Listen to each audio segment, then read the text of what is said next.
女人往红酒里加入跳跳糖，对方是个超级大人物。男人端起酒一饮而尽，随后一把搂住女人，刚准备打架，却发现窗外有个工人看着他们。男人立刻转过身，让女人赶紧拉上窗帘，而女人邪魅一笑，缓缓将窗帘拉上。没过多久，跳跳糖发挥了药效，男人一头栽了下去。就在门外，女人的同伙也赶了过来，这是一群贴着面膜的雇佣兵，他们见人就打。虽然安保众多，但面对有备而来的雇佣兵，完全不是对手。窗外的阿金也目睹了整个过程，旁边的保洁还在打扫卫生，他呼喊着让他快跑，可奶奶此时已经吓傻了，根本迈不开腿。面膜男毫无人性，对着奶奶头上敲了一棍，随后就拿出相机向女人的房间慢慢靠近。看着帮过自己的奶奶倒在了地上，阿金气愤地想撞碎玻璃，可玻璃是 Made in China 制造，根本打不破。他从腰间掏出改锥，用力一甩，直接扎进了玻璃中，然后用力一踹，终于破窗成功。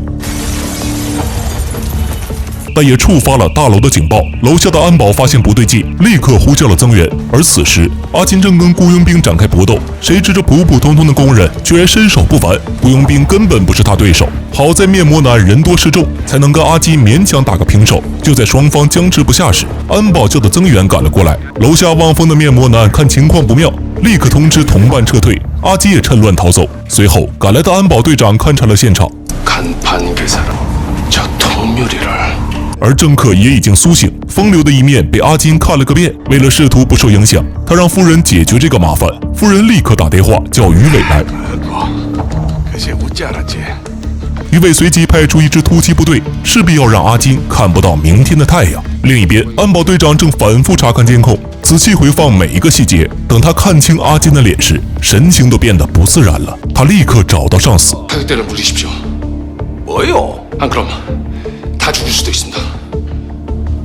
在韩国，什么人最不能惹？不是权势滔天的检察官，也不是恶狠狠的黑帮老大，而是富可敌国的财阀。这位夫人就是韩国最大财阀的继承人。为了丈夫能够顺利竞选总统，她安排雇佣兵去干掉阿金，因为她看了不该看的东西。雇佣兵找到收留阿金的老人，逼问他们阿金的下落，还往老人身上倒满汽油，随后又点燃手中的打火机。好在阿金及时赶到，一把夺走了打火机，还将雇佣兵踹出了几米远。雇佣兵不服，掏出军刀就开始反击，阿金侧身闪躲，一招就将对方军刀打了下来。他曾是战狼军团最强精英，刀枪棍棒样样精通，是顶级的雇佣兵，三两下就将夫人派来的手下打趴。随后逼问是谁派他们来的，当得知对方是大人物时，阿金意识到情况不妙。当晚他就收拾好准备走人，可还没开始动身，突击部队再次找到阿金的藏身之处。因为轻敌，他们兵分两路，在废弃工厂内寻找阿金，这也给了阿金逐个击破的机会。他率先出手，快速打倒敌人，用脚挑起敌人的头，再一个帅气的下扣腿，轻松解决一个。接着关掉所有的灯，再打开录音机，完美的掩盖了自己的脚步声。对方在漆黑中根本找不到北，阿金则轻松击倒一个又一个。随后在一个腾空的交叉腿下，最后一个敌人也倒地不起。等到队长带着增援部队赶到现场时，阿金早已全身而退，队长只能无奈回去复命。得知阿金逃脱之后，夫人有些惊讶，回到家后立即增加安保人员。正当他思考怎么寻找阿金时，阿金却潜入了他家，站到了他的面前。哇，생각보다 잘생기셨네。阿金警告夫人不要再派人去对付他，第一次是警告，第二次见面的话就会要了他的命。可财阀毕竟是财阀，面对如此危险的人物，夫人一点也不紧张。门外的安保也随即赶了过来，10几把枪齐刷刷对准了阿金。这对男女刚准备打架，却被窗外的阿金看到。为了不影响竞选总统，夫人准备对阿金痛下杀手。手下将阿金五花大绑，准备带到偏僻处秘密处决。不巧的是，门外来了2个巡逻警察，手下只能等警察离开，这给了阿金逃生的机会。他将机油倒在手腕处，然后用力掰弯拇指，忍着剧痛成功卸下手铐。等手下听到声音时，一切都晚了。刚打开门就挨了一脚，紧接着阿金一个暴扣，安保当场歇菜。碍于门外有巡警，安保们也不敢闹出太大动静。阿金趁这个机会逐一放倒。